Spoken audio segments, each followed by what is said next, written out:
Europe 1, 6h26, en ce 18 novembre 2015. Aujourd'hui, dans l'histoire de notre voyage quotidien dans le temps avec Franck Ferrand. Bonjour Franck. Bonjour à tous les deux. Alors, à quel 18 novembre nous dépose ce matin votre machine à remonter le temps? Le 18 novembre 1793, jour de l'ouverture du musée du Louvre. Jusqu'à cette date et depuis 500 ans, le Louvre était un palais. D'abord une forteresse et puis une résidence royale. Mais Louis XVI a tenu à en faire un musée. Et ironie de l'histoire, c'est finalement la Révolution qui réalise le souhait royal. On expose au public des collections réunies par nos souverains depuis François Ier et même avant, dont nombre de chefs-d'œuvre longtemps demeurés invisibles à la population.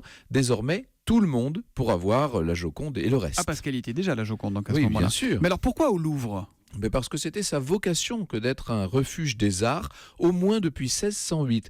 Et lorsque 60 ans plus tard, Louis XIV a carrément déserté le palais pour lui préférer Saint-Germain-en-Laye, le Louvre est devenu ce que Marc Fumaroli a nommé la grande chaumière de la monarchie. Et c'est tout naturellement donc qu'en 1791, un décret a consacré les bâtiments somptueux du Louvre à la réunion de tous les monuments des sciences et des arts. Avec le temps, vous savez que le musée d'art va devenir surtout, enfin largement un musée d'archéologie. Ça veut dire qu'il a fallu attendre 2 ans avant que n'ouvre le nouveau musée. Oui, il faut dire que les tumultes de l'époque n'invitent guère à visiter des musées.